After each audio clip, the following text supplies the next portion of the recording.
Para algunos miembros de la revista 110, la figura de Guido Gómez Mazara podría ser motivo de estudios. Sin embargo, para algunos de nosotros entendemos perfectamente algunas de las actuaciones de Guido. Hoy estaba programado conversar con tres figuras del Partido Revolucionario Dominicano que tienen posiciones diferentes al presidente de ese partido. No quiero decir que son tres tendencias, porque necesariamente ellos tres no piensan iguales, pero pensamos ver si a principio de año podíamos diagnosticar qué va a pasar con aquel partido que fue líder de la oposición desde la llegada de Juan Bosch aquí al país, y que por razones que también entiendo se vio obligado a fijar esa posición que tiene hoy. Lo que mucha gente no entiende es por qué Guido Gómez, si siempre fue cercano de Hipólito Mejía, del sector de Hipólito Mejía, y era un candidato natural para irse al PRM, ¿por qué se queda en el PRD? Nosotros lo entendemos porque desde que Guido llegó aquí, Machi nos presentó a Guido Gómez, nosotros detectamos que Guido tiene un problema como político. Yo no sé si es falta de disciplina partidaria o que tiene el problema de que piensa con cabeza propia. Parece ser que es que tiene, ni siquiera con el mismo Hipólito, siendo consultor jurídico, en este mismo programa, fijó posiciones que llegamos a pensar que le iba a costar cargo, como por ejemplo algunos nombramientos de gente rara en el sector consular y diplomático. Yo hago decretos, yo no firmo decretos. Entonces, nosotros vamos a ver cómo podemos ver para dónde va el PRD, sin que el punto central sea un tema que él trata todos los días, que es poner más pequeño a Miguel Vargas, que ya está lo suficientemente pequeño, y ver qué él va a hacer con un liderazgo que tiene dentro de ese partido, con su membresía, y si él ve alguna posibilidad de quedarse ahí, tiene sentido, o si él piensa sumarse a lo que dice Participación, que sin un fortalecimiento del PRM, juntando toda esa fuerza, no se podrá desplazar al PLD. Le damos la bienvenida a Guido Gómez Mazara y vamos a ver qué es lo que le espera a ese partido este año. Bueno, buenos días, gracias por la oportunidad. Uno siempre a inicio de año lo que hace es una especie de ritual de saludación, ¿no? Y en esa dirección quiero desearle mucha salud y sobre todo la mejor de las suertes este año 2018 que ya comienza. Ya Julio hizo una especie de planteamiento introductorio al respecto. Y yo lo primero que quiero hacer en mi participación de hoy es despersonalizar el tema. En el país hay una fatal tendencia de entender que las diferencias de cualquier índole siempre tienen que incurrir en aspectos de carácter personal. Y la actividad política, cuando se ejerce con un nivel de civilización... Lo que no quiero, Guido, es interrumpirte para decirte el cuento que tú desgraciadamente no habías vivido, o afortunadamente no viviste, de aquel famoso dueño de camión de El Mismo Espíritu. ¿Tú lo conoces? De que ese señor le puso el espíritu del diablo a su camión y unos guardias le dijeron quítele el nombre. Él le quitó el nombre y le puso El Mismo Espíritu. Y cuando hablamos de Miguel Vargas, vamos a ver si hablamos de la institución, tú dices, bueno, ahora viene el mismo espíritu. No. Vamos por partes.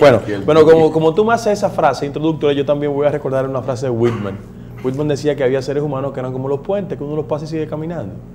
Lo que pasa es que en el país hay una tendencia histórica a personalizar las confrontaciones. En el caso del PRD, la gente recuerda Antonio Guzmán contra Salvador, Peña contra Jacobo, en el PRD, Atuey contra Hipólito, pero en otros partidos políticos es la misma característica. Cerrado ese ciclo, yo quiero decir lo siguiente a principio de año. En primer lugar, una cosa es quien dirige la organización y otra cosa es el sentimiento partidario. Son dos aspectos diferentes. En el caso del Partido Revolucionario Dominicano, en la actualidad, su nivel de disminución está fuera de discusión. La pregunta que la gente siempre nos hace, y hablo en términos generales, es ¿por qué todavía nos mantenemos en el partido? Y yo siempre creo que el que tiene fe, en el caso mío, y va a la iglesia, y el pastor de alma se equivoca, impugna al pastor de alma, no pierde la fe. Y frente a eso yo quiero decir que cuando tú, desde el punto de vista aritmético, suma 36 PRM y 6.5 del PRD, tú te vas a encontrar con las matemáticas históricas que siempre han caracterizado el voto duro del partido. Ahora, ¿qué ha pasado? Que un grupo importantísimo del PRD, en ese momento, hoy PRM, entendió que la lucha interna lo desgastaba y se fueron y organizaron el Partido Revolucionario Moderno, cosa que yo he respetado, donde tengo mis grandes amigos allá. Y la gente siempre hace una argumentación muy legítima. Si tú eres una persona que estuviste vínculos con el expresidente Hipólito Mejía, ¿por qué tú hoy no estás en el PRM? Y yo quiero decir de manera pública que yo le agradezco al expresidente Mejía no solo la distinción que me dio, sino permitirme pensar como yo pienso. Él tiene una forma de etiquetarnos y dice que fulano es un libre pensador. Bueno, yo soy un libre pensador y como tal me he quedado en el PRD, porque siento que el sentimiento partidario está ahí. Ahora, ¿cuáles son los elementos que han caracterizado nuestra discrepancia hacia lo interno del partido? Dos aspectos, el puramente político y el jurídico institucional. Yo sé que mucha gente ha entendido que transitar el camino del órgano electoral, llamado Tribunal Superior Electoral, ha sido una especie de pérdida de tiempo. Yo digo que no. Primero, no estamos en la década de los 60. Las confrontaciones tienen que canalizarse a través de las instituciones. Y yo creo en las instituciones, repito, y la gente dirime los conflictos en el marco civilizado, que es el ámbito institucional. Frente a eso, nosotros hemos caminado todos los escalones posibles en el Tribunal Superior Electoral y están los resultados. Debo decir y recordarle al país que la sociedad dominicana es la que ha impugnado el desempeño de los anteriores incumbentes. Todo el mundo sabe en las condiciones que salieron los anteriores incumbentes del Tribunal Superior Electoral. Y en el caso nuestro, nosotros hemos hecho este siguiente ejercicio.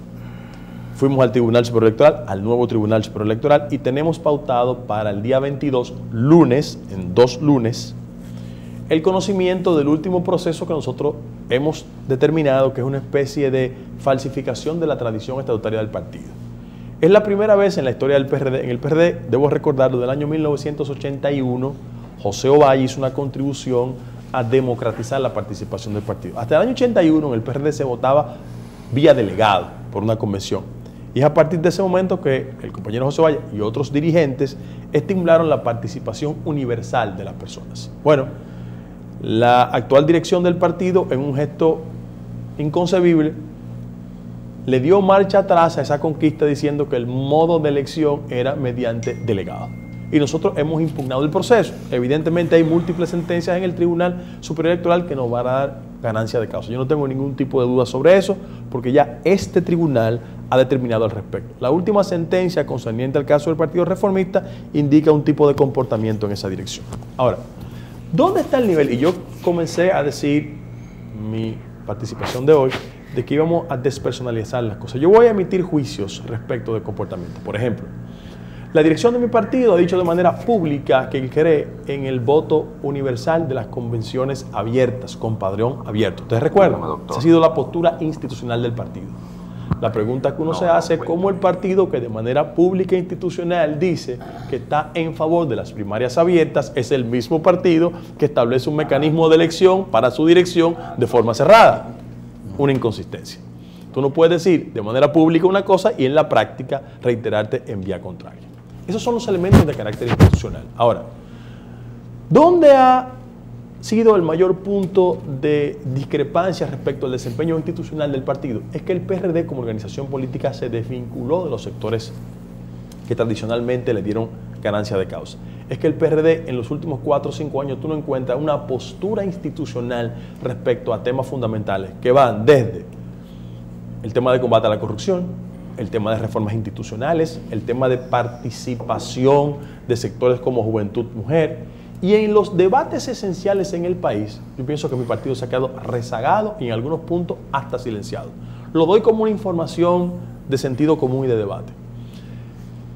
Antes de concluir, el año pasado, aquí se generó unas estadísticas muy interesantes respecto al embarazo en las adolescentes. La República Dominicana es el país que después de Nicaragua tiene mayor nivel de embarazo en las adolescentes en el país. Y yo me pregunto, teniendo mi partido en la cuota de participación que tiene con el gobierno un ministerio como es el de la mujer, ¿dónde está el planteamiento institucional de nosotros como organización de un fenómeno tan trascendente y que tanto impacta en la pobreza en la República Dominicana como el hecho de que tengamos tantos niveles de jóvenes embarazadas entre 15 y 21 años? Fíjate que yo no estoy hablando de los temas de la coyuntura y del conflicto constante, sino de la desaparición del partido del debate fundamental del país. Primer lugar. Segundo lugar.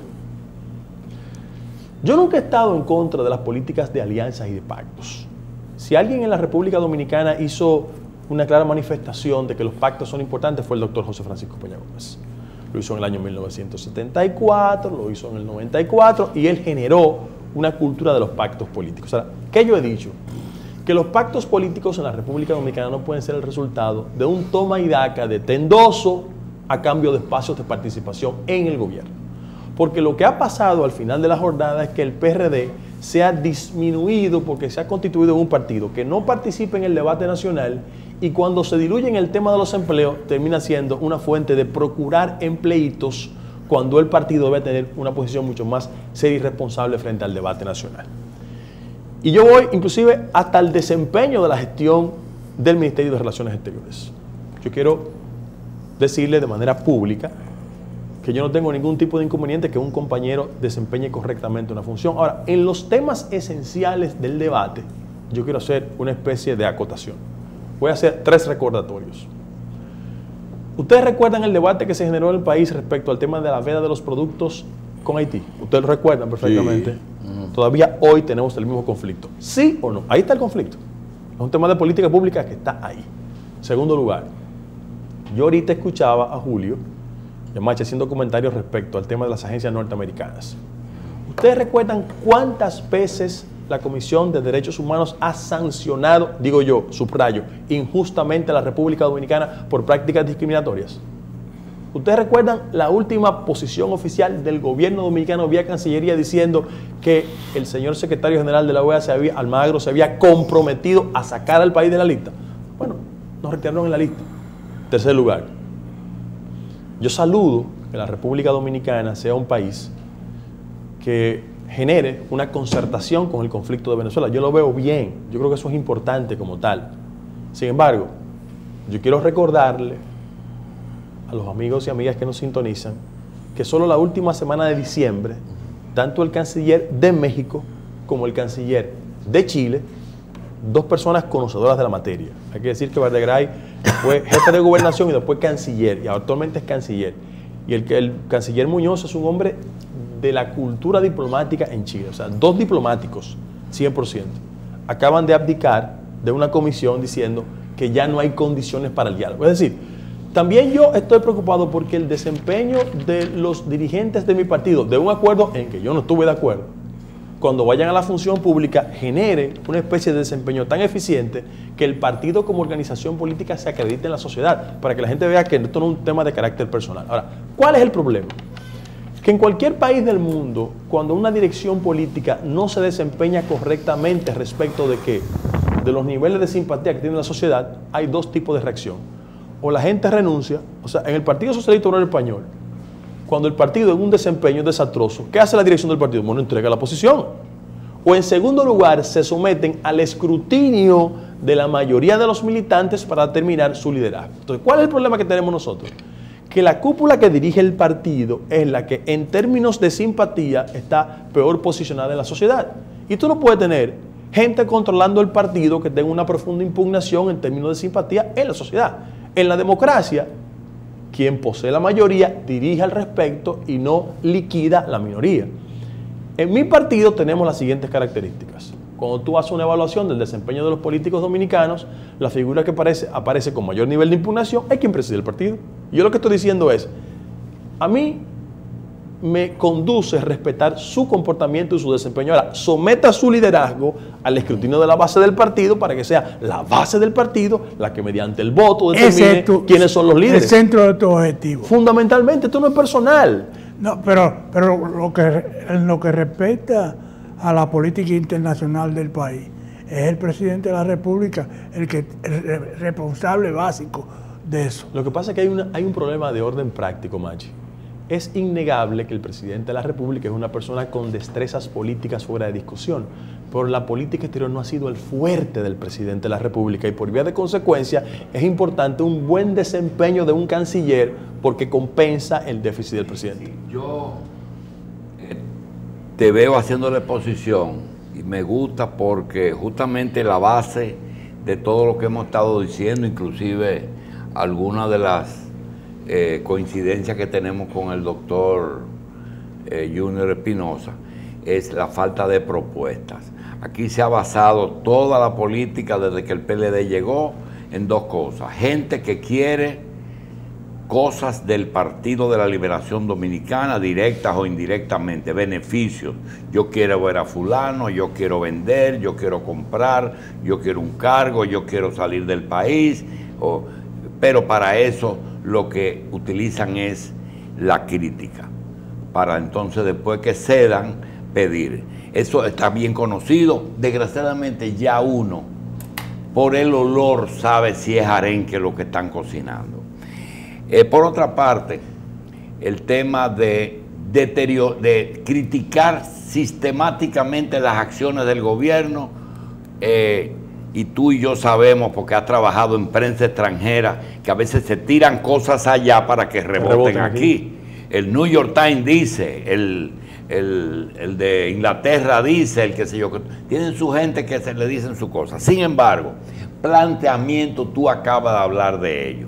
Nosotros queremos preguntarte algunas cosas que tú tienes la suficiente experiencia ya. Fuiste consultor jurídico del Poder Ejecutivo de 4 años de un gobierno. Pregunta, las cosas cuando se califican de buenas o malas, ¿es el que la dice o el que las hace? No, yo creo que todo el que hace una acción desde la función pública necesita ser calificado. Ahora, no, en términos como seres humanos, cuando hay alguien que dice una cosa, si esa cosa es verdad, malo es el que la dice o el que hizo la cosa mala. Ese a juicio tuyo. No, yo pienso que cuando una persona hace las cosas correctamente tiene que promocionarlas. Yo no veo ¿Tiene? Que promocionarlas, yo no veo ningún tipo de... Y si la hace mala, también hay que reconocerlo. Pero el que hace la cosa mal, yo creo que es el que comete el error. Correcto, ¿sí? correcto. Muy bien, entonces basado en eso, yo te voy a preguntar una serie de cosas que han ocurrido en este país y que si tú fueras, como creo que en el 2020 Guido Gómez no va a ser un crítico de Miguel Vargas 24 horas, ni del accionar de ese partido, sino que yo creo que tú, por lo que he visto y la gente que te rodea, parece ser que las cosas vienen a otro nivel.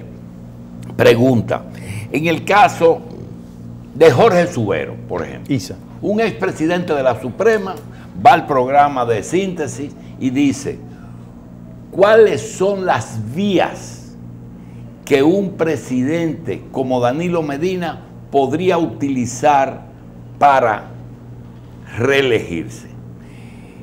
Una consulta que tú puedes decir que hasta legal, ¿Cuáles son las vías? Dice, bueno, o el Tribunal Constitucional o la reforma. Ah, eso es que Jorge Subero se la está buscando. No. Porque a seguidas dijo, no estoy de acuerdo con las primarias abiertas. Yo te pregunto, esa opinión de Jorge Subero, a Guido Gómez, ¿qué pensamiento? ¿Se la está buscando con Danilo o fue una opinión que hasta tú podías dar? No. Primero, yo reconozco que el profesor Subero Isa no es una persona de ese temperamento. Además, él agotó todo un ciclo en su vida. Fue presidente de la Suprema Corte de Justicia. Es una valoración que él hace, primero como experto en la materia, como expresidente de la Suprema Corte de Justicia, hay que respetarla. Usted discrepa, coincide. En el caso de él, yo quiero decir que tú no puedes pretender que un expresidente de la Suprema Corte de Justicia se tape los labios. Tiene que opinar sobre temas fundamentales porque le consultan. Y, por ejemplo, ha sido consistente... Y en un momento que él manejaba lo constitucional. Claro, ha sido muy consistente con el tema de primarias abiertas, que es una sentencia del 2005, que cuando se conozca ese tema será motivo de debate y de interpretación múltiple. Ya hay muchos abogados que han opinado y otros se han mantenido callados al respecto, pero qué bueno que el profesor Subero Isa opine. Segundo, tú sabes que hay decisiones importantes para la economía. El turismo es una de las 4 principales fuentes de riqueza de este país. Recientemente se habló de construir unas torres en proyectos turísticos y alguien lo criticó. Yo quiero preguntarte, con el conocimiento que tú tienes del sector turístico por tu paso por ahí y en el ejercicio del derecho, ¿tú crees de verdad que Frank Rainieri en Punta Cana, Central Romana en Casa de Campo, Bávaro con los españoles, el señor Cisneros en Miches y tierras aledañas, y Nueva Romana, y hasta Capcana, que a veces ha dado algunos tumbos, ¿tú crees que ellos van a conspirar y hacer cosas que perjudiquen o el medio ambiente o la seguridad o sus ingresos o el crecimiento de sus polos o de sus zonas, y que un gobierno en un momento dado y sobre determinados temas podría entregarle a esos sectores que solucionen ese problema por acuerdo? Mira, Julito, si hay un sector de la economía dominicana que tiene que ser aplaudido por todos los actores políticos, sociales y económicos, es el sector turismo en la República Dominicana. Y uno de los temas que siempre es un motivo de dilema es cómo el desarrollo turístico preserva el medio ambiente. Yo soy de las personas que cree que son compatibles las dos condiciones. Y aquí todo lo que ha hecho el sector turismo ha sido correcto porque genera empleo, impacta positivamente en los polos. Y yo pienso que lo que teníamos que hacer todos los actores en el país es seguir estimulando el desarrollo del sector turístico, porque a mí no me pasa por la cabeza que ninguno de esos ciudadanos que tú mencionaste, que, repito, han contribuido con el desarrollo del sector, tengan intenciones conspirativas de ninguna naturaleza. No. Contra ellos mismos. Imposible. Yo pienso que, por el contrario, doy un ejemplo. Yo creo que el señor Frank Rainieri, con que no tengo ningún tipo de vínculos, una orden, es un referente de mucho éxito en el sector turismo, que lo que hay que estimularlo. Bien. Otro tema, el tema de Venezuela. Yo te confieso que cuando vi que se anunció que el gobierno dominicano iba a participar en un acercamiento, yo lo aplaudo, porque cualquier intento de que un vecino, colaborador, un país que no, inclusive su misma amistad nos ha perjudicado con Estados Unidos, porque ellos querían que uno siga su línea de bloqueo y de todas esas cosas, independientemente de que en lo fuera del aire y fuera del público, todos los que estamos aquí sabemos que el señor Maduro no es un ejemplo del buen gobernar, pero es una situación muy especial. Yo te pregunto, ese diálogo ahí en la Cancillería, antes de convocarlo, nosotros vimos 2 elementos. ¿Entre quiénes se va a dialogar? Gobierno y oposición. ¿Qué quiere el gobierno? El gobierno no quiere oposición. ¿Qué quiere la oposición? Que Maduro se vaya hoy. Frente a esas posiciones, ¿valía la pena propiciar un diálogo? Mira, como esfuerzo, yo pienso que es legítimo, pero es inviable. Mira por qué. ¿Y eso no se podía ver antes? Sí, claro. Bueno, ahí repito, aunque el presidente Medina generó un espacio de discusión, yo quiero ser reiterativo, el fuerte del presidente Medina no es la política exterior. Por eso hay una necesidad de un reforzarlo en ese aspecto. Pero vamos al punto esencial. Mira, en Venezuela hay un diálogo de sordos. Y ese es un modelo político que se agotó. Porque si bien es cierto, Maduro es una persona con las impugnaciones que el país reconoce, yo pienso que desde el año 1958 en Venezuela, que es un acontecimiento para uno analizar el hilo histórico de Venezuela, se firmó lo que se llamó el Pacto de Punto Fijo, que era el primer acuerdo de alternancia política en América Latina en medio de las dictaduras. Pérez Jiménez salía y ellos hicieron un acuerdo. ¿Cuál fue el problema? Mira cómo los ciclos históricos coinciden. Entre el año 1958 y el 98 transcurrieron 40 años. Y en el 98 emerge Chávez como candidato presidencial, aunque había participado en un golpe de Estado. Esos fueron 40 años de desigualdad, de pobreza, de marginalidad y, ojo, para que nos veamos en ese espejo, de descrédito de la clase política tradicional venezolana. O sea, en ese contexto es que surge una figura como Chávez en primer lugar y ha conducido a esto. ¿Cuál es el inconveniente actual? Que si bien es cierto, tenemos a un gobierno que genera la mayor hiperinflación en América Latina. Caracas acaba de superar a San Pedro Sula como la ciudad más insegura de América Latina. Hay conflictos reales en Venezuela. Yo quiero decir lo siguiente como crítica. También el liderazgo opositor no se ha conducido con la destreza y con la inteligencia. No me gusta usar ese término, yo fui con muchísima frecuencia a Venezuela porque mi padrino vivió allá toda su vida, Virgilito Sasso, tú lo conociste perfectamente. No me gusta usar ese término, pero el liderazgo opositor es un liderazgo cifrino. Los venezolanos que me están viendo saben lo que estoy diciendo. Es un liderazgo de las élites, que si bien es cierto, vienen de partidos con otro nombre, su origen esencial era COPEI y Acción Democrática. Por ejemplo, lo doy como dato. Capriles Radonsky, esos apellidos te lo dicen todo. Leopoldo López, esos apellidos te lo dicen todo. María Corina, es decir, yo pienso que Chávez, con mucha habilidad, cuando llegó al poder, dividió el país en dos. Ustedes son los escuálidos y nosotros somos pueblo. Sin embargo, en el marco de una economía petrolera bien posicionada, las cosas eran diferentes, pero ese modelo ya se agotó. Y ahora hay una debilidad. Te digo una fórmula que no sé si es un atrevimiento de aproximación. Sí. Yo pienso que la oposición venezolana, si es inteligente, tiene que apostar a un candidato que sea un tercero, porque los dos líderes fundamentales de él están invalidados, tanto Leopoldo López como Capriles no pueden competir. Y aunque la fórmula ha sido exitosa en América Latina, todo parece indicar que el señor Mendoza debe ser un candidato de consenso respecto de esas fuerzas que no encuentran un candidato típicamente político y van a encontrar una figura que sea parte de la salida. El madurismo, en un acto de habilidad, va a convocar elecciones rápidas, porque ellos tienen esa capacidad constitucional. Y si la convocan para abril, como ellos están proyectando, es la intención de hacer unas elecciones, entre comillas, sin candidatos que le compitan, para ver cómo, en el marco de algo insólito, Maduro, que tiene 18% en la población, se pueda quedar con el poder. Repito, yo no soy amigo de acciones militares propias de la Guerra Fría. Pero eres amigo de la encuesta. Él. ¿Tú?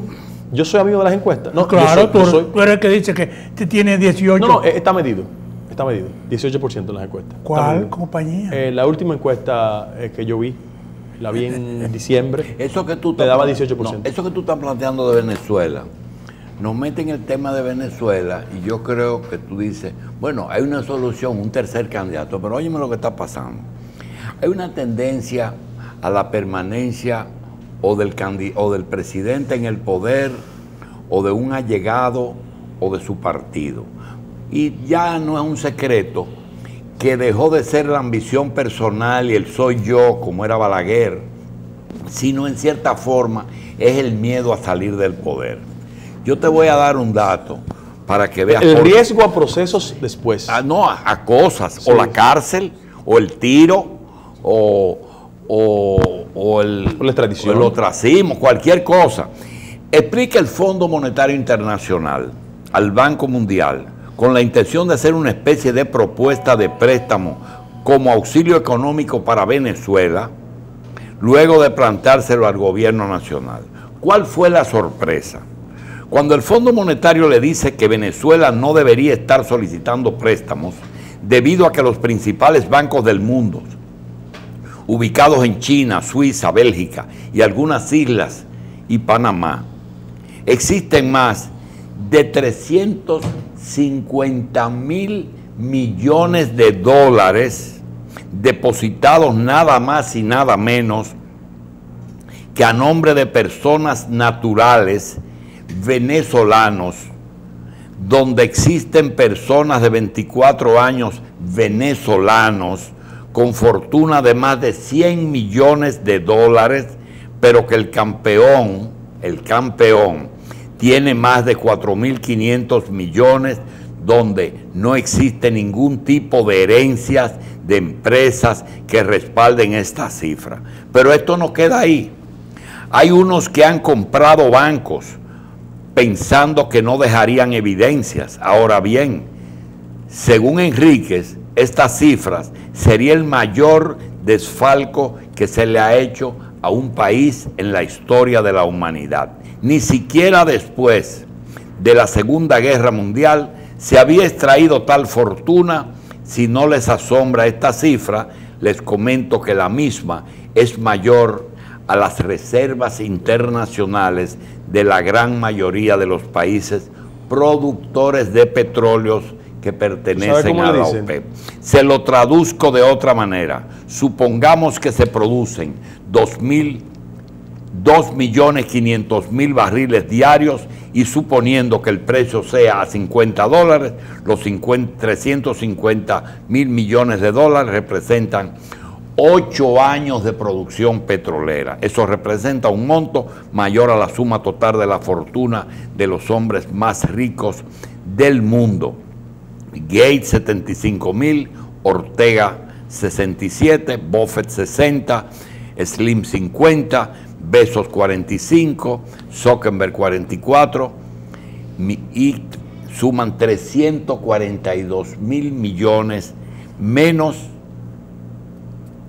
casi 10.000 millones menos. Ahora mi pregunta es, porque no es para meternos en el problema de los ricos, con ese problema que se pueda constatar que se hace, porque tú sabes que todos tenemos que averiguar si es así. Claro. Hoy mismo aparece algo de que a Danilo posiblemente ya lo metieron en el cosa. Pregunto, ¿tú crees que ese es un obstáculo al diálogo en la Cancillería? Podría ser. Creo que es un elemento. A ellos le llaman boliburgueses. ¿Cómo? Boliburgueses le llaman. Que retrata los capitales cuantiosos que se generaron durante el régimen de Chávez y ahora mismo con Maduro. ¿Por qué? Hay que recordar lo siguiente. Chávez gana las elecciones en diciembre del 98 y seguramente en el 99. Y en su trayecto de ejercicio presidencial hay 3 elementos en la economía mundial que mejoran sustancialmente. El precio de las commodities, la materia prima como ellos colocaron en los mercados internacionales y el boom del petróleo en su momento. Y eso sirvió para 2 cosas. Para que Chávez transformara mediante el voto democrático la realidad política de América Latina, porque a partir de ahí comenzó ese cambio en todo el mapa electoral de América Latina. Y en segundo lugar, para hacer un nivel de acumulación sin precedente de esos grupos. Mira, hay una confrontación que la gente no le ha dado mucho seguimiento. El ingeniero Ramírez, que fue el jefe de PDVSA, que fue embajador en Naciones Unidas, acaba de tener un conflicto público con el presidente Maduro, entre otras cosas porque dicen y le sospechan que aspira. Las cuantías de dinero que le han detectado en bancos internacionales a ese señor, eso no tiene precedentes. ¿A Ramírez? Sí. ¿Por qué? Porque evidentemente un sector conectado con Chávez hizo algunas acumulaciones sin precedentes. ¿Y qué ha pasado? Muchos de ellos lo entendían que era un instrumento para posicionar políticamente a sus pares en toda América Latina. Hay una confesión inclusive del mismo caso Odebrecht, en la que uno de los ejecutivos fundamentales de Odebrecht admite que para la última reelección del presidente Chávez, Maduro le entregó una cantidad de dinero en dólares, siendo canciller de la República. Para que tú veas la dimensión del dinero que ha manejado ese sector. ¿Qué yo pienso?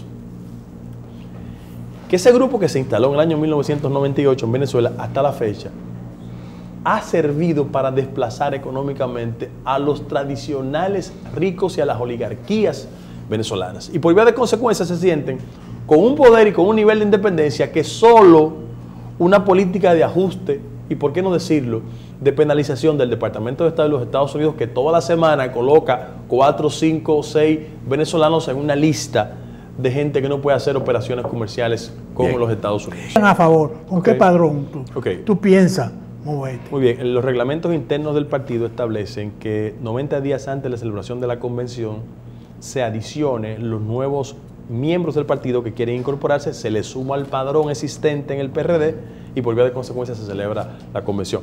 Eso tiene un gran inconveniente, y es que el presidente del partido ha dicho que él cree en el padrón abierto. Bueno. Yo soy de los que cree que con cualquier padrón no hay ningún tipo de inconveniente, pero el partido tiene un padrón, porque si un partido no es capaz de hacer un padrón confiable, no merece el respeto y la consideración de la gente. De todas formas, lo ideal sería que fuera con el padrón. Y la vigencia de los estatutos de tu partido están vigentes. Bueno, eso es lo que estamos impugnando en el tribunal. Eso es lo que estamos impugnando en el tribunal. Y respecto a lo de Venezuela, uno ve que se habla del socialismo del siglo XXI, que Chávez arranca con eso y trata de replicar un modelo que ya estaba dando indicios de que no estaba funcionando de donde él lo estaba copiando, que es de Cuba. Entonces uno a veces, todo eso que nos cuenta y todo lo que se ha hablado acerca de esa creación de una nueva burguesía durante los gobiernos de Chávez, muy distante de lo que es ese sistema político que le estaba promoviendo, nos hace pensar, y queremos tu opinión al respecto, no existe la posibilidad de que se quiere encubrir algo bajo la máscara de asumir una ideología. No, bueno, yo no voy a llegar al término de Fukuyama, que hizo una predicción del fin de la historia, pero evidentemente ese concepto de socialismo del siglo XXI era una especie de argumentación puramente ideológica, sin ningún tipo de fundamentación, que usó Chávez no solo para explicar el desarrollo del PSV, como él llama, sino la expresión de cómo la izquierda democrática ganaba espacios en toda América Latina. Eso se hacía sobre la base de un financiamiento económico que está harto demostrado. Sin embargo, yo quiero decir una cosa. Aquí nosotros estamos pensando mucho en la naturaleza autoritaria de la actual gestión de Venezuela, que es innegable, que es un régimen autoritario por los cuatro costados. Pero en Venezuela ha existido históricamente una tradición autoritaria. Yo creo que la gente lo sepa eso. O sea, Juan Vicente Gómez gobernó Venezuela con horca y cuchillo. Y hay que decir que Pérez Jiménez también fue presidente con una actitud de mucho autoritarismo. O sea, Carlos Andrés Pérez. Sí, yo pienso que Carlos Andrés Pérez hizo carrera siendo autoritario, porque la gente solo piensa en Carlos Andrés presidente. La gente se olvida que fue ministro de Interior y Policía con Rómulo Betancourt y disolvió la izquierda venezolana. O sea, figuras tan importantes como Fabricio Ojeda, él siendo ministro de Interior y Policía, le dio funda a ese grupo, hay que decirlo. Entonces, en Venezuela hay una profunda tradición autoritaria, ese es el gran problema existente. En lo que concierne al tema del socialismo del siglo XXI, yo pienso que ha sido una gran estafa ideológica. Los modelos del socialismo que han podido desarrollarse son aquellos que creen que el mercado puede coexistir con su visión ideológica. Yo pienso que el modelo chileno es un modelo que hay que ver y hay que respetar en el contexto de lo que ha sido un país capaz de ganar elecciones, una izquierda, pero una izquierda racional, con sentido común, con inteligencia, que establezca pactos con sectores económicos importantísimos. Y yo también puedo hacer inclusive otra referencia. El mismo caso de Ecuador, de Correa, fue una persona que, salvo su actitud de hostilidad excesiva respecto a los medios de comunicación y a sus adversarios, él fue capaz de combinar una visión social e ideológica con el desarrollo de la economía. La economía ecuatoriana, si bien es cierto, ha dado manifestaciones de regresión o de frisamiento en los últimos 2 años, sin lugar a dudas el salto económico y la transformación que hizo el presidente Correa en Ecuador está ahí. Pero sin embargo, los otros modelos, como el boliviano, yo no lo comparto bajo ningún concepto. El nicaragüense es el más aberrante de todos. Yo quiero decir lo siguiente. Si hay una tendencia en América Latina lamentable de perpetuación, si alguien la retrata casi con exactitud, es Daniel Ortega. Ortega llegó al poder en el año 1979 bajo el discurso de ser el comandante que iba a transformar junto a otras 8 personas un país penetrado por el autoritarismo y la dictadura de Somoza. Y está reproduciendo en el poder lo mismo que le criticaba a Somoza. Mira, tiene control del Tribunal Constitucional, tiene control de la Suprema Corte de Justicia y hasta su esposa la ha buscado como candidata a vicepresidencial. Una locura. Guido, yo no quiero llevar el programa a un análisis porque son tantos los temas que te teníamos y que te tenemos porque nos queda tiempo. Yo quisiera otra opinión con respecto al país. Para ti, hoy, ¿qué es la izquierda en el mundo? Y localmente, ¿qué ha pasado con la izquierda aquí? ¿Y qué futuro tiene eso que le decíamos izquierda? ¿O qué es izquierda ahora mismo? Ok. Bueno, yo pienso que el fenómeno de izquierda en toda América Latina ha experimentado cambios hacia adelante y regresiones. Bueno, cuando Fukuyama entendía que la disolución del bloque soviético implicaba un final de la izquierda en América Latina y en el mundo, no fue lo correcto, porque el éxito electoral de las izquierdas vino con posterioridad a su predicción. ¿Cuál es el problema? Que mientras las políticas económicas generen desigualdad, pobreza y marginalidad, eso siempre será el caldo de cultivo del pensamiento de izquierda. De las alternativas. Que tendrá múltiples etiquetas, pero siempre habrá una razón de ser de un pensamiento de izquierda. Ahora, hay izquierdas que son, desde el gobierno, racionales y otras que son irracionales. Yo pongo el modelo, por ejemplo, de Bachelet.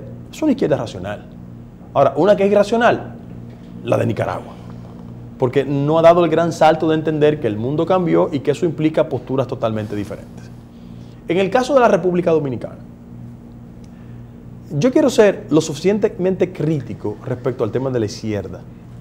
Porque yo pienso que uno de los grandes problemas de la izquierda dominicana, que tiene méritos sobrados, es que su liderazgo ha sido mucho más propenso a la balcanización, a la fragmentación y no a la articulación de espacios y de pactos inteligentes que hayan ido avanzando en un sinnúmero de conquistas dentro del marco de planteamientos como coaliciones políticas. Por ejemplo, en el caso de Chile, la famosa concertación fue capaz de ubicar a gente muy de izquierda con gente demócrata cristiana. Yo le quiero recordar a la gente que, bueno, Alfredo Cristiani, la misma persona, el primer presidente que hace la transición política en el caso de Chile, por ejemplo, bueno, era un demócrata cristiano, ¿verdad? Que él se llamaba Patricio Aylwin, murió recientemente, debo decir. Él fue una persona que era presidente de la Cámara de Diputados cuando el golpe de Estado de Allende. Sin embargo, fue una persona que actuó con un nivel de racionalidad. Yo pensaba en Alfredo Cristiani porque él fue el primer presidente de derecha en El Salvador posterior a una guerra. Bueno, y lo que ha pasado en El Salvador es que la izquierda ha sido capaz de ganar 2 procesos electorales de forma racional. Una izquierda menos guerrerista, mucho más racional, mucho más inteligente, y ha sido capaz de ir articulando pactos. En el caso de República Dominicana, yo saludo cada vez que un partido político de los sectores liberales y democráticos de izquierda es capaz de ir a una coalición política inteligente. ¿Cuál ha sido el problema de muchos dirigentes de izquierda en la República Dominicana? Que no han entendido que el mundo cambió, que no han construido liderazgos alternativos que se conecten con la nueva realidad dominicana para hacer viable un proyecto político a mediano o a largo plazo. Ellos prefieren una candidatura inviable a la presidencia de la República y no un espacio en el Congreso donde hagan una voz efectiva, eficiente, que siga avanzando. Los procesos políticos no se dan de golpe y porrazo. Y en el caso de la República Dominicana, yo pienso que cuando el discurso de izquierda se le agotó, ellos hicieron un repliegue inteligente hacia el movimiento social. Por ejemplo, cuando tú ves Marcha Verde y ves cualquier tipo de fuerza alternativa, te darás cuenta que ya hay una visión de izquierda, no necesariamente coincidente con uno, pero que ha encontrado un espacio frente al agotamiento de los partidos tradicionales y cómo el discurso de ellos se ha ido limitando con el paso del tiempo. El liderazgo político de izquierda no se ha renovado en la República Dominicana, siguen siendo los mismos actores. Pero hay izquierda aquí. Sí, claro que sí. Hay izquierda. Claro que sí. Que no ha tenido... que yo soy de izquierda, ya soy de izquierda. No, porque ser de izquierda es un pensamiento... Yo digo que hay que tener además, ser de izquierda es un variopinto, no es una visión tradicional. Yo te puedo decir que en el PLD hay gente que piensa como izquierda. Que dice que son de izquierda. Bueno. Entonces, espérate. En el PLD. Lula dejó de ser de izquierda. No. Con su actuación. Sus prácticas negaron su discurso. Pero bueno, Eso. José Delciu es una figura histórica de la izquierda de América Latina y por caso del PT. Lo que pasa es que duró 5 años preso porque su gestión administrativa fue condenada. Y Evo es de izquierda. Evo es una aberración de la izquierda, pero es de izquierda. Y Correa es otra aberración. No, mucho más renovada. salvo el tema de su hostilidad respecto a los medios de ¿Tú comunicación. eres de izquierda? No, yo soy una persona de pensamiento socialdemócrata. ¿De perteneciente? Socialdemócrata. Ah, La socialdemócrata. socialdemocracia tradicionalmente Fue izquierda. Fue izquierda. Fue izquierda. Bueno, sus orígenes. Me pasan una llamada. Fue izquierda. Me pasan una llamada. Que si tú, es un paréntesis, que si tú sabes en qué quedó lo de Miki Nazario, Ah, de mi tío que tú estás hablando. de tu tío. Sí. Que si ¿Tú tú sabes en puedes qué decir quedó. público o privado? No, si tú quieres lo dejamos privado, pero. No. ¿Está en investigación? Bueno, no, mi tío fue asesinado producto de una situación extraña en San Pedro de Macorís. Tío tenía ya 80 años, 3 delincuentes lo mataron a batazos, le robaron un dinero y hay una persona sometida a la acción de la justicia. Hay 2 prófugos. Guido, Bien, adelante. a propósito de la pregunta que te hacía el doctor sobre la izquierda en la República Dominicana, tú te fuiste un poquito más hacia allá, hiciste una valoración. Sin embargo, yo creo que el gran desafío que tienen las alternativas, Sí. dado la crisis que está atravesando, aunque querramos o no, el modelo capitalista, Claro. está en la construcción justamente de las alternativas, y de eso no escapan las izquierdas. Creo que hay 2 desafíos fundamentales de la izquierda. El primero es volver a sus orígenes. La izquierda de sus orígenes fue esencialmente democrática, y que luchaba por la igualdad política. Y esos 2 aspectos en el desvenir histórico se han perdido. Hemos construido un modelo de izquierda autoritario. El estalinismo dañó el proceso. Oye, ellos replican los vicios que dicen El cuestionar. estalinismo dañó el proceso. Ellos replican de los vicios cambio. que le impugnan a los otros. Claro. Por ejemplo, Entonces, vete al liderazgo político de izquierda en la República Dominicana.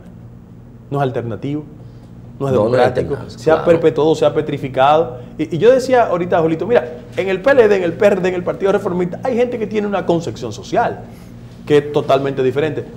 Yo te voy a poner ejemplos. Y la gente dirá, sí, cuando yo escucho a un hombre como Guillermo Carán hablando sobre el tema económico, es un reformista que tiene un sentido social en su planteamiento. Claro. Él tiene un origen social cristiano, esa es la verdad. Pero bueno, tú lo ves articulando un cuerpo de ideas que tú dices, bueno, mira, él tiene una visión de carácter social. Pues, pero el socialcristianismo fue una Corriente, muy corriente importante. alternativa. Sí, también. sumamente Claro. importante, sumamente importante. Y yo te quiero dar un dato. Cuando tú colocas al presidente Fernández en los foros internacionales, la articulación de su discurso tiene sesgos de izquierda. Sí, esa es la Sí, verdad. sí, no, sí, Al es margen así. de mi discrepancia de carácter político coyuntural con él. Es verdad, él la tiene. Y tú vas, por ejemplo, al PRM. Cuando tú ideológicamente ubicas a Hugo y a doña Ibeliz, ellos tienen una visión de izquierda. Esa es la verdad. O sea, Y Monda lo- y Lironda. Y Luis, entonces. Bueno, lo que pasa es que Luis es parte de otra generación. otra cosa. Otra Es generación. generación. Luis, no, Luis, no es problema de generación. no, Luis es es un hombre que podría tener. Ya tiene una carrera de empresario hecha. Sí, pero déjame decirte una cosa. Cuando a mí me tocan el tema de lo empresarial, yo no descalifico a la gente porque sea empresario. Fíjate que yo nunca le he hecho una impugnación al compañero presidente del partido por su condición de empresario. Yo lo que he dicho es que la condición de empresario ha distorsionado el ejercicio del partido, que son 2 cosas diferentes. Mira, en Chile habrá de asumir la presidencia de la República una figura que, siendo empresario, el día que se juramentó por primera vez, puso su patrimonio en un fondo ciego. O sea, una de las aberraciones del pensamiento político de izquierda en la década de los 60 y de los 70 era pensar que ser empresario no tener sensibilidad. Eso no es verdad. No es verdad. Hay gente que tiene una visión empresarial, que tiene vocación social. Yo en eso estoy muy claro. En el caso de Luis, por ejemplo, yo te quiero decir lo siguiente. Luis tiene la obligación histórica de no reproducir los vicios de los dirigentes tradicionales del PRD. Tiene que ser mucho más democrático, mucho más plural, mucho más alternativo. Tengo mucho que no lo veo, ¿eh? Somos amigos, tenemos una excelente relación, muy respetuosa en la distancia, y yo creo que el esfuerzo que él está haciendo es un esfuerzo que vale la pena. Guido, así como tú tienes tu fe, que te Sí. respeto, en que algún día el PRD volverá a ser un partido grande y democrático, ¿crees que en la República Dominicana hay posibilidades reales de construir alternativa a lo que hay hoy día? Claro que sí. El hecho de que las últimas encuestas digan que el principal candidato es ninguno, te revela una impugnación de la sociedad por las ofertas existentes. Porque, ¿qué es lo que ha pasado con el sistema de partidos políticos? Julito hacía una introducción conmigo diciéndome que yo era una especie como de rosca izquierda y que la gente... Pero es verdad, déjame decir lo que pasa. Yo digo, muchas de las... ¿Me siento orgulloso de eso? No. Es que yo, oye, en mi ADN está el derecho de yo pensar como yo entiendo. A mí me educaron así. ¿Cuál es el problema? Mientras la práctica política en la República Dominicana sea un mecanismo de movilidad social que permita a quien no es nada llegar a la política y ascender socialmente, la naturaleza de los partidos políticos se va a distorsionar. Mira por qué. Mira para el Congreso. Mira para los ayuntamientos. Con los líderes históricos de la República Dominicana, Peña, Bosch y Balaguer, hay mucha gente que hoy está mandando a los partidos políticos que no tendría espacio ni posibilidad. Óyete una cosa, Dios lo tenga en gloria, pero a Juan Bosch no le pasaba un banquero en el comité político del PLD. No le pasaba. Peña era un hombre, yo tuve la oportunidad de compartir con Peña. Peña tenía unas habilidades especiales. Por ejemplo, Peña era una persona que te traía a Camilo Lluveres y a José Antonio Narri al partido, pero nunca le daba mandos. En la escuela ideológica él ponía a Ibelice y a Hugo. O sea, él hacía esos equilibrios. ¿Cuál ha sido el problema?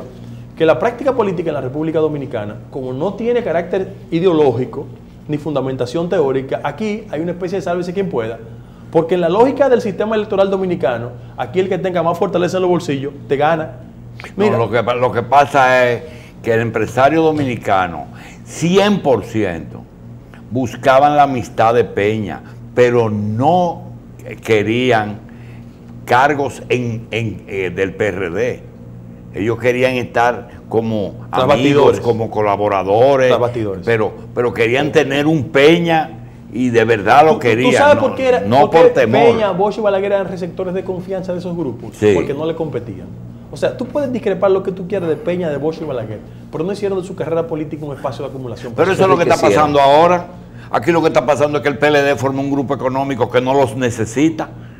Por eso hay una reacción. Y entonces por eso es que ese sector no los quiere. Por eso hay una reacción. Porque los políticos tienen que dedicarse a la política, los empresarios a las empresas y coexistir con inteligencia. Cuando Julito dice eso, está colocando sobre la mesa un tema sumamente interesante. ¿Tú sabes lo que ha pasado, Julito? Que cuando el empresario no ha entendido su rol y lo transgrede, hay consecuencias de carácter jurídica. ¿Tú quieres que te recuerde en los últimos 20 años? Te lo puedo recordar. En este país, Leonel Almonte creyó que sus vínculos y conexiones con el poder coyuntural le garantizaban tranquilidad. Mentira. Al contrario, mentira. Ni a Ramoncito tampoco. Mentira. Ni a Ramoncito tampoco. Ramoncito. Ni los Ninguno. medios. Ahora, una pregunta antes de irte. De 1984, fecha en que yo tuve el placer de que Machi me dijo, mire este joven, hijo de un ex amigo, una persona que llegó de Nueva York. 1900, ahora, ¿cuántos años han pasado? 23. ¿Cuánto? 23. Del 84. No, Guido. No, 33. 33 ahora. 33. Tú tienes, en ese momento, tú estás un poquito cerca de Milagros, no sé por qué, cuando llegaste, ¿sí o no? Sí, nunca he estado lejos de ella. Además, nací en el mismo barrio y estoy ahí. No, yo no estoy hablando porque somos amigos de todo el mundo. Estoy hablando de que dentro del partido como es que Juan Basante es mi compañero de curso de toda la vida. Bien, el asunto es que hace 33 años, que ya tú no eres un pino nuevo, tampoco eres un viejo roble. Ahora, ese partido, que por más que tú quieras, tiene el Hacho y el PRD. Y ese PRM, que yo sé que con el único que tú tienes relaciones es con Hipólito. Lo otro, o no te quieren o tú no los quieres. El desafecto es mutuo, con mucha. No es que no los quiere, perdón. Es que quizás no están muy afines. Pregunta, ¿tú crees que algún día esas dos organizaciones podrían ir juntas a unas elecciones? Están llamadas a eso. Deben hacer eso. Están llamadas a un proceso de concertación política. El único impedimento que tiene ese histórico 42% por no compactarse es quien preside en la actual coyuntura el PRD. Porque el gobierno, quien preside actualmente el PRD... No, ¿qué? ¿El 42? Sí, porque cuando tú sumas 36 y 6, que fueron los resultados electorales, 36 PRM, 6 PRD te da 42. Ah, ya. Es el voto histórico del PRD. Pero el único componente que imposibilita eso en la actualidad es el presidente del PRD. Por una razón muy elemental. El gobierno hábilmente, en una estrategia de fraccionamiento, dividió eso, con el objetivo de permanecer. Muy bien, porque el PRD ha dedicado más tiempo a la división de la oposición que a Pero rectificación ha cometido un solo error con eso. ¿Cuál? Que no se dio cuenta que cuando no construyó una oposición creíble, estaba estableciendo las bases para una práctica, ¿sabe qué? Fragmentaria terrible en su partido. Eso ha pasado. Pero quítale a Miguel Vargas. Miguel Vargas a las 10 de la mañana convoca una rueda de prensa y dice, yo quiero que venga Guido, que venga García Duvergé, que venga el doctor Muerte. Párense, miren señores, les tengo una noticia. Yo hasta hoy soy presidente del PRD. Yo quiero entregarles esa organización para que ustedes las administren desde el punto de vista político. Y me voy, ahí coge su motete y se va. Pregunta, ¿tú crees hoy día que ese partido está listo dentro y fuera del partido para poner todos los motores prendidos y de una vez? Bueno, tu planteamiento es un ejercicio de ciencia ficción, que te lo agradezco. Seguro, porque tenemos que tener. Oye, pero es una ciencia ficción que tú estás en el PRD también. No, yo soy PRD, yo soy PRD. Hay una ciencia ficción. No, o él o tú son dos adversarios. Es un acto de fe, doctor. Él lo dijo, un acto de fe. No, y de consistencia. Déjame decirte lo siguiente. Miguel no tiene ninguna posibilidad de una postura así. ¿Tú sabes por qué? Porque su única razón de ser en la actualidad es la presidencia del PRD. Miguel no escribe un artículo y la gente lo lee. Miguel nos da una charla en una universidad y la gente va. Óyete, te voy a recordar algo. A Toy de Can, Dios lo tenga en gloria. Cuando la crisis del PRD, en el año 90, óyete, fueron dos personas, tú la conoces las dos. Uno, un pediatra importantísimo, ¿verdad? Y otro, un economista con un origen parecido al tuyo. Y le dijeron, a Toy, tú tienes que irte de la Secretaría General del partido. Es una comisión de notables, tú recuerdas eso. Sí, hombre, Jesús Félix y Andy Daguaje. Y Andy Daguaje. Y le dijeron, tú tienes que irte de tal cosa.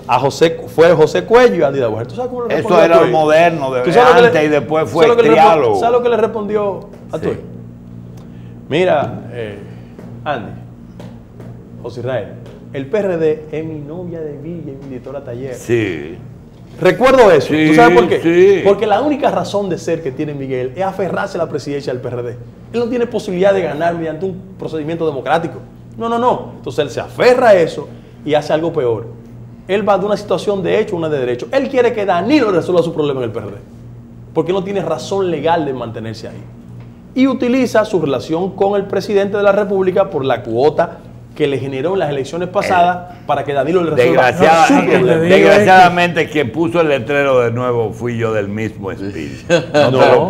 No te lo puedo rechazar porque fui yo que pinté el camión. ¿Tú lo planteaste? Es que ya no fui yo que lo planteé. Ya no tiene vigencia los estatutos del PRD.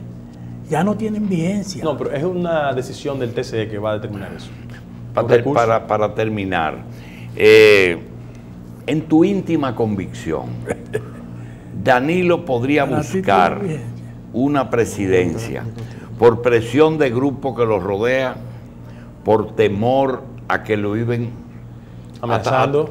Y lo pintan con un traje de preso, o porque no hay una propuesta concreta en la oposición, ni siquiera ahora mismo. Aunque Leonel se lo crea, no lo es. No, mira, nosotros los políticos sufrimos de subestimar a los adversarios. Danilo es un político ultra astuto. Ultra astuto. Muy astuto. Él no tiene la elaboración teórica de otro, pero él es muy astuto. Él es un político 24 horas. Danilo sabe perfectamente las implicaciones, porque él lee en América Latina lo que ha pasado, de un proceso de extenderse en la dirección del Estado. Ahora, Danilo lo que tiene la obligación de garantizarse una tranquilidad posterior a su salida del gobierno. Y te digo algo, aunque la gente no lo crea, salvo prueba en contrario, el único que le garantiza la tranquilidad a él, ¿tú sabes quién es? Leonel Fernández. Aunque parezca irónico, aunque parezca irónico. Porque, lamentablemente, como ha sido el curso del comportamiento institucional en América Latina, todo el mundo sabe que la salida del PLD del poder es procesos judiciales. Eso lo sabe todo el mundo. No importa quien ellos vean en la oposición le genere una tranquilidad coyuntural. La ley obliga a procesos. Esa era del librito del béisbol. Con claro. Hombre en primera sin out, hay que tocar. Gracias, Guido. Gracias a usted. Guido Gómez Mazara, esta noche en Coral.